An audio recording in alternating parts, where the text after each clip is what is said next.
Hello friends, मैं हूं KP Singh. आप देख रहे हैं मेरा चैनल सक्सेस विद केपी। आज की क्लास में हम लोग पढ़ने वाले हैं नंबर सिस्टम का बहुत ही अच्छा टॉपिक, जिसमें हम लोग पढ़ेंगे यूनिट डिजिट यानी इकाई का अंक। और हम लोग आज से बैच स्टार्ट कर रहे हैं यूपीएसआई का, जिसमें आपको सारे सब्जेक्ट के वीडियो मिलेंगे। तो चलिए शुरू करते हैं इकाई का अंक।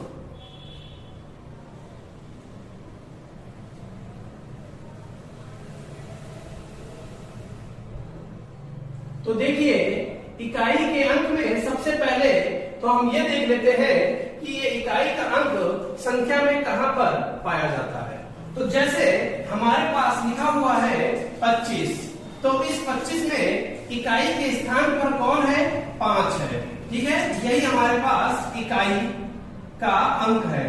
ये पूरी एक संख्या है, ये पूरी एक संख्या है और इस संख्या में इकाई के स्थान पर कौन बैठा है? 25 बैठा है। ऐसे ही अगर यहाँ पर 105 लिखा हुआ है या 107 लिखा हुआ है, तो यहाँ पर इकाई का अंक 5 है, यहाँ पर इकाई का अंक 7 है। तो हम इस इकाई के अंक की ही बात करने वाले हैं। ठीक है, अब जैसे हम आपको बताएंगे, सबसे पहला पॉइंट क्या है कि अगर किसी संख्या की श्रेणी में, संख्या की पूरी एक श्रेणी बनी हुई है और वो पूरी श्रेणी गुणे के रूप में चल रही है। किसके रूप में चल रही है? गुणे के रूप में चल रही है। तो यहाँ पर आपको हम कॉन्सेप्ट बताएंगे कि गुणे की श्रेणी में आपको क्या करना है, देखते ही आंसर लगा देना है। वो कैसे करेंगे देखिए। अगर आपको 5 के साथ में गुणे के रूप में सम संख्या लगी मिल जाए, तो आप तुरंत इकाई का अंक 0 यानी कि 0 बता दीजिएगा। ऐसा क्यों होता है ये भी हम आपको समझा देते हैं। देखिए, 5 गुणे सम बराबर 0 क्यों बनता है? क्योंकि सम संख्या का निर्माण सदैव 2 गुणे संख्या के रूप में होता है। यानी किसी भी सम संख्या में अगर आप 2 निकालना चाहेंगे तो 2 निकल कर आ जाएगा, और 5 की 2 से अगर हम गुणा कर दें तो 5 दूनी 10 होता है, जिसकी वजह से 0 का निर्माण हो जाता है। यानी 5 और 2 के युग्म से हमारा किसका निर्माण हो जाता है? 0 का निर्माण हो जाता है। इसलिए सीधा सीधा कॉन्सेप्ट हमको यहाँ पर तैयार रखना है कि 5 गुणे सम संख्या को हम लोग 0 बोलते हैं। ठीक है ना। अब आगे जैसे कभी भी आपको कोई श्रेणी मिल जाए और वो श्रेणी हमारे गुणे के रूप में हो, तो हम सीधे सीधे देखेंगे कि अगर उस श्रेणी में कहीं पर भी इकाई के स्थान पर 5 है और सम संख्या है, तो सीधे सीधे उसका इकाई का अंक कितना हो जाएगा? 0 हो जाएगा। अब आप कहेंगे सर जी सम ना हो, अगर विषम हो, तो देखिए ध्यान रखिए, सब कुछ हम बताएंगे। 5 गुणे विषम,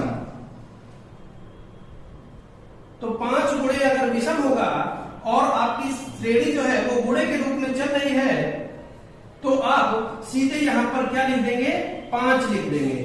ठीक है, और ऐसा क्यों है ये भी हम बता देते हैं। क्योंकि जब हम 5 का पहाड़ा देखते हैं तो 5 गुणे 1 यानी 5 एकम 5 होता है। देखिए हमको 5 प्राप्त हुआ।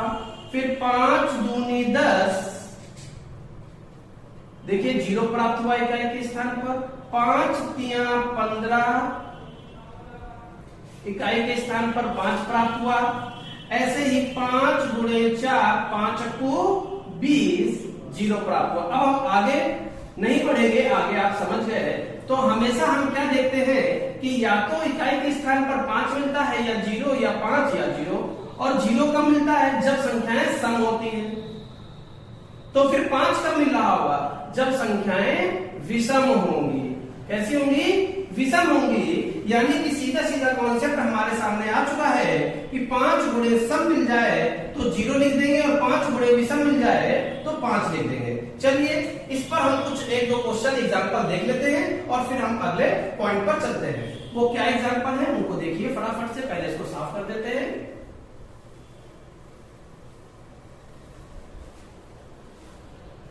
पहला एग्जांपल हम लोग ले रहे हैं और ध्यान से देखिएगा।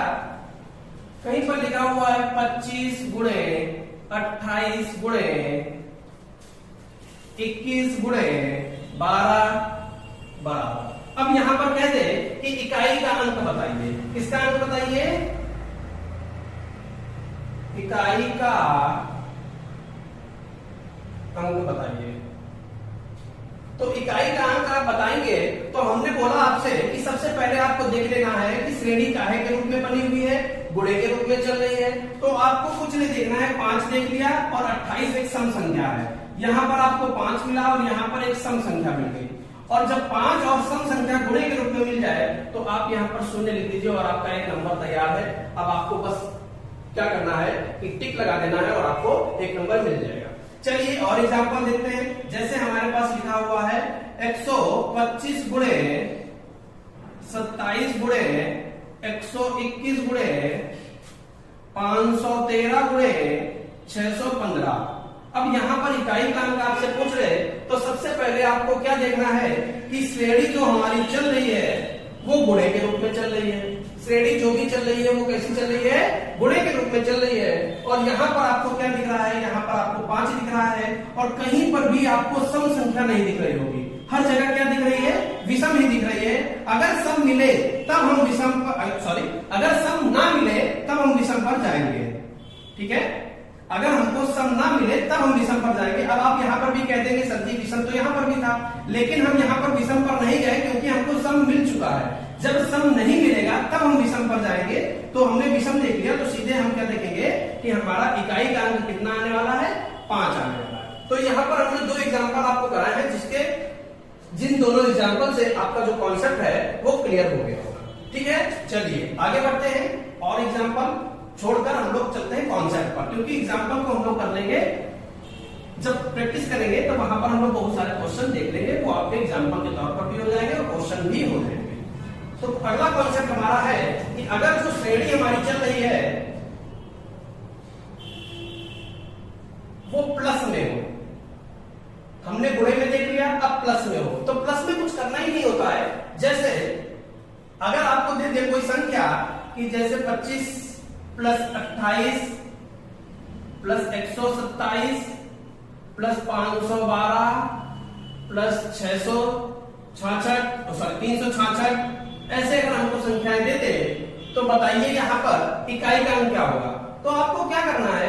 कुछ नहीं करना है, आपको इनको ऐड कर लेना है। इकाई के स्थान पर जितनी भी संख्याएं लिखी हुई हैं इनको ऐड कर लेना है। इनका कोई शॉर्टकट नहीं है, यहाँ पर आपको ऐड करना ही पड़ेगा। बस यही शॉर्टकट है कि पूरी संख्या को ना जोड़कर हम सिर्फ इकाई के अंक को ही जोड़ लेंगे। तो 6 2 8 हो जाएगा, 8 7 15, 15 में 15 नहीं लेंगे, सीधे 5 ले लीजिए। 8 5 13, 13 का 3 ले लीजिए और 3 5 8, 8 का 8 यहाँ पर लिख दीजिए। तो इकाई का अंक कितना हो गया? 8 हो गया। और एग्जांपल इसके देखते हैं प्लस वाले में कैसे हम करेंगे। जैसे हमारे पास लिखा हुआ है 172 प्लस 536 माइनस, प्लस नहीं बता देते अभी, प्लस 752 प्लस 812। इस तरीके से हमारे पास एक श्रेणी दी गई है और इसमें हमें क्या करना है? इकाई का अंक बताना है। तो कुछ भी नहीं करना है, सिर्फ जोड़ना है। इकाई के स्थान वाले अंक को ही जोड़ लेना है, बाकी सब छोड़ देना है। तो देखिए 2 2 4, 4 6 10, 10 का 0, 0 और 2 2 हो जाएगा, यानी इकाई के स्थान पर कितना हो जाएगा? तो देखिए अब हम लोग चल लेते हैं, जब हमारे पास माइनस की श्रेणी बनी हो यानी माइनस में दिखा गया हो तब हम कैसे करेंगे। तो उसको भी देख लेते हैं फटाफट से, यहां पर समझिएगा। जब श्रेणी हमारी माइनस में हो तो देखिए जैसे हमारे पास यहां पर दे दिया 212 माइनस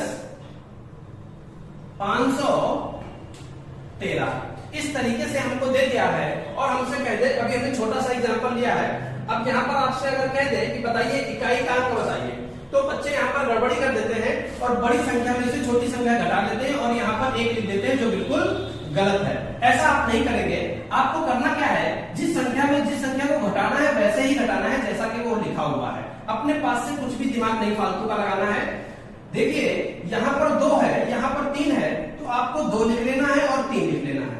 तो 2 में से जब 3 घटाने आएंगे तो घटेगा नहीं। अब यहाँ पर सीधा सा कॉन्सेप्ट है कि जब 2 में से 3 घटेगा नहीं, तो ऐसा तो है नहीं कि केवल यहाँ पर 2 लिखा हुआ है, पूरा तो 212 लिखा हुआ था ना।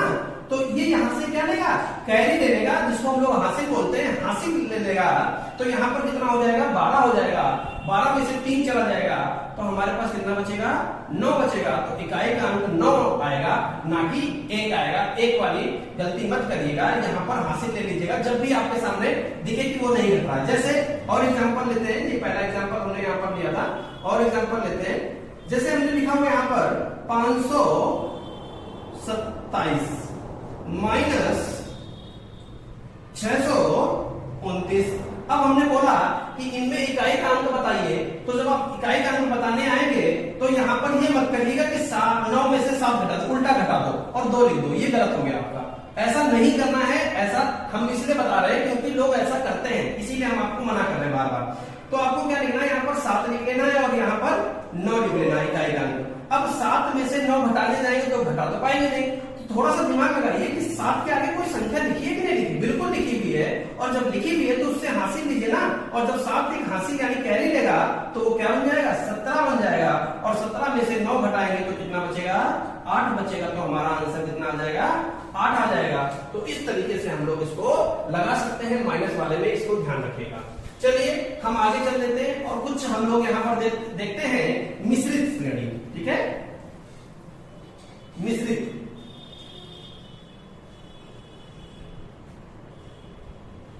अब मिश्रित श्रेणी में क्या मिलेगा आपको, मिश्रित श्रेणी में आपको गुणा भी मिल सकता है, प्लस भी मिल सकता है और माइनस भी मिल सकता है। जैसे एग्जांपल के तौर पर हम यहां पर लेते हैं 513 गुणे 705 गुणे 824 प्लस 71 प्लस 25 माइनस 411। ये हमने यहां पर श्रेणी बनाकर आपको दे दी और कह रहा है इकाई का अंक बताइए। तो इसका इकाई का अंक हम बताने आएंगे, तब देखिए सबसे पहले हमें वो देख लेना है कि जहां पर श्रेणी गुणे के रूप में लिखी हुई है। तो हमको इतना दिख रहा है कि ये पूरी इतनी श्रेणी जो है ये गुणे में चल रही है। और इस गुणे की श्रेणी में हमको यहाँ 5 दिख रहा है और यहाँ पर सम संख्या दिख रहा है। अब आप कहोगे विषम भी तो दिख रहा है, तो हमने आपको मना किया था कि विषम आप तब तक नहीं देखोगे जब तक आपको सम ना मिले, यानी अगर सम नहीं मिलता तो हम विषम पर जाते, वरना हम सम पर ही रुक जाएंगे। तो 5 गुणे सम मिल गया, तो हमने यहाँ पर क्या लिख लिया, तुरंत 0 लिख लिया। इतने का इकाई का अंक कितना आ गया, 0 आ गया। अब हमें इनको देख लेना है, प्लस यहाँ पर इसको और इसको आप जोड़ लीजिए तो कितना हो जाएगा, 5 1 6 हो जाएगा, माइनस इकाई का अंक 1 है, यहाँ पर 1 लीजिए तो 0 6 6 हो जाएगा, 6 में से 1 जाएगा तो आपका कितना आ जाएगा आंसर, 5 आ जाएगा। तो इस तरीके से भी आप लगा सकते हैं। और भी एग्जाम्पल हम इसके देखने वाले हैं यहाँ पर मिसलिनियस में, यानी मिश्रित में हम लोग यहाँ पर समझेंगे। जितने भी मिसलिनियस वाले क्वेश्चन होंगे उसमें सारे चिन्ह हमारे क्या हो जाएंगे, मिलते जुलते होंगे, यानी प्लस भी होगा, गुणा भी होगा, माइनस भी होगा। अब एग्जाम्पल लेते हैं 152 गुणे 732 गुणे 811। ठीक है, माइनस का 27 गुणे 81। ऐसे हमने ये श्रेणी एक बनाई है, इसमें इकाई का अंक पूछ रहा है। तो देखिए ध्यान से, इकाई का अंक जब हम लोग बताएंगे तो यहाँ पर तो सबसे पहले हमको क्या दिख रहा है, गुणे की चीज दिख रही है, लेकिन 5 ही नहीं दिख रहा है। 5 नहीं दिख रहा तो आपको क्या करना पड़ेगा, इकाई के अंकों की गुणा कर लेनी है। तो देखिए 2 दूनी 4 एकम 4। ठीक है, तो यहाँ पर आपको क्या लिख लेना है, 4 लिख लेना है। अब आप कहोगे कि शॉर्टकट नहीं लगाया, यहाँ पर आप कोई शॉर्टकट नहीं लग रहा है क्योंकि हमारे पास 5 है नहीं। अगर 5 होता तो शॉर्टकट लगाते। अब हमने इसका इकाई का कितना लिख लिया, 4 लिख लिया, माइनस यहाँ पर देखिए, यहाँ पर 7 है और इकाई का यहाँ पर 1 है, तो 7 कम 7 हो जाएगा। फिर से 4 में से 7 घटाना है, तो हमने आपको बोला कि आप इससे यहाँ से कैरी ले लीजिए। यहाँ से जब कैरी लोगे तो ये 14 हो जाएगा, 14 में से 7 घटाओगे तो आपका फाइनल आंसर कितना आ जाएगा, 7 आ जाएगा। तो इस तरीके से हम लोगों ने एक सिंपल श्रेणी सीख ली है, जिसमें हमने प्लस भी सीख लिया, गुणा भी सीख लिया, माइनस भी सीख लिया। ये हमारा सबसे बेस्ट पॉइंट था। इसके हम लोग आगे चलेंगे तब हम लोग वहां पर थोड़ा सा क्वेश्चन का लेवल बढ़ाएंगे। ये सबसे इजी मोड था, सबसे छोटा, सबसे सरल क्वेश्चन जो आपके एग्जाम में अक्सर पूछा भी जाता है, ऐसा नहीं है कि पूछा नहीं जाता। ठीक है, अब हम लोग आगे की तरफ चलेंगे। और क्या पढ़ेंगे, घात की बात करते हैं। जब घात लगी हो, यानी किसी संख्या के ऊपर घात लगी हो, तब हम उसकी बात करते हैं कि उसको हम कैसे कैसे देखते हैं। सबसे पहले हम यहां पर वो अंक लिख लेते हैं जो इकाई पर आते हैं। 0, 1, 2, 3, 4, 5, 6, 7, 8 और 9। ये हमने सारे अंक लिख लिए हैं और इनके ऊपर हम घात लगाना चाह रहे हैं। सब पर हम घात लगाएंगे तो बहुत ध्यान से देखिएगा। अब एक तो घात लगी हुई है, अगर हम 2 घात लगा दें तो 0 की घात 2 का मान 0 ही होता है, 1 की घात 2 का मान 1 ही होता है, 2 की घात 2 का मान 4 होता है। यहां पर ये परिवर्तित हो गया कि नहीं हो गया? ठीक है। 3 की घात 2 लगाते हैं तो यहां पर कितना आ जाएगा? 9 आ जाएगा। यहां पर घात 2 लगाते हैं तो यहां पर कितना आ जाएगा? 4 चक्कू 16 का 6 बन जाएगा। यहां पर देखिए 5 की घात 2 लगाएंगे तो 25 का 5 ही रहेगा। 6 की घात 2 लगाएंगे 36 का 6 ही रहेगा। 7 सते 49 का 9 हो जाएगा। 8 64 का 4 हो जाएगा और 9 ने 81 का 1 हो जाएगा। तो हम यहां पर क्या देख रहे हैं कि 0 में कोई परिवर्तन नहीं हुआ, 1 में कोई परिवर्तन नहीं हुआ, 5 में कोई परिवर्तन नहीं हुआ और 6 में कोई परिवर्तन नहीं हुआ। ठीक है। इन स्थानों पर हमारे पास कोई भी परिवर्तन नहीं होता है। अगर इकाई के स्थान पर ये संख्याएं होती हैं, इनको हम अलग अलग लिख लेते हैं। 0, 1, 5 और 6। इनको हम लोग किस नाम से जानेंगे? नो चेंज के नाम से जानेंगे। नो चेंज यानी कोई परिवर्तन नहीं। इनमें अगर हम कोई भी घात लगा दें तो कोई परिवर्तन करने की जरूरत नहीं पड़ेगी, सीधे सीधे आपका आंसर आ जाएगा। कुछ एग्जांपल लेते हैं इसके ऊपर और फिर हम इधर चलेंगे, फिर आपको समझ में आएगा। ठीक है। अब देखिए नो चेंज वाले कुछ एग्जांपल लेते हैं। जैसे हमने एग्जांपल के तौर पर यहां पर लिखा 125 की घात 1007। 125 की घात 1007 लिखा हुआ है और इससे आपसे पूछ रहा है कि इकाई का अंक बताइए। तो जब हम इकाई का अंक इसका बताएंगे तो यहां पर क्या देखेंगे कि इकाई के स्थान पर क्या है? 5 है और हमने कह दिया कि 5 जो है वो नो चेंज में आता है, कोई परिवर्तन नहीं, अर्थात हमारा आंसर कितना आ जाएगा? 5 आ जाएगा। हमको कुछ भी करने की जरूरत नहीं है। ठीक है। ऐसे ही हमने लिया 726 और इसकी घात लगाई 312। अब 312 घात लगा दी है तो क्या 312 बार आप गुणा करेंगे? नहीं, सीधे सीधे हमने आपको बता दिया है कि इकाई के स्थान पर यहां पर क्या है? 6 है। इकाई के स्थान पर 6 है और 6 क्या है? नो चेंज है। तो नो चेंज में 6 को 6 ही लिखा रहने देंगे। क्लियर? आगे बढ़ेंगे और देखेंगे कि अगर हमारे पास 1050 की घात 1121 लिखा हुआ है तो इसको हम कैसे हल करेंगे?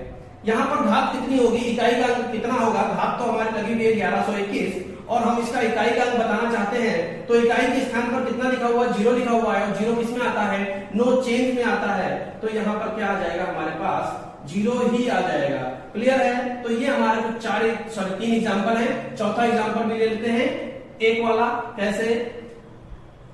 721 की घात 516। जैसे ये 721 की घात 516 लिखा हुआ है, इसमें भी इकाई का अंक पूछ रहा है। तो सबसे पहले इकाई का अंक यहाँ पर देखिए 1 है, तो आपने 1 देखा तो तुरंत आप क्या लिख दीजिए? 1 लिख दीजिए, क्योंकि 1 भी हमारा नो चेंज में आता है। तो सीधे सीधे आप इसको रट लीजिए। 0, 1, 5, 6 ये हमारे वो वाले अंक है जब इकाई के स्थान पर होंगे तो हमें कोई परिवर्तन करने की जरूरत नहीं, सीधे सीधे उसको हम उतार देंगे, वही हमारा आंसर हो जाएगा। इकाई के स्थान पर वही हमारे पास आने वाला है। अब आप बोलेंगे सर जी नो चेंज वाला तो आपने बता दिया है, बाकी क्वेश्चन कहाँ है? बाकी भी हम आपको बताएंगे, बस आपको धैर्य रखने की जरूरत है। चलिए अब इसके बाद वाला जो पॉइंट है वो हम लोग नेक्स्ट वीडियो में पढ़ेंगे।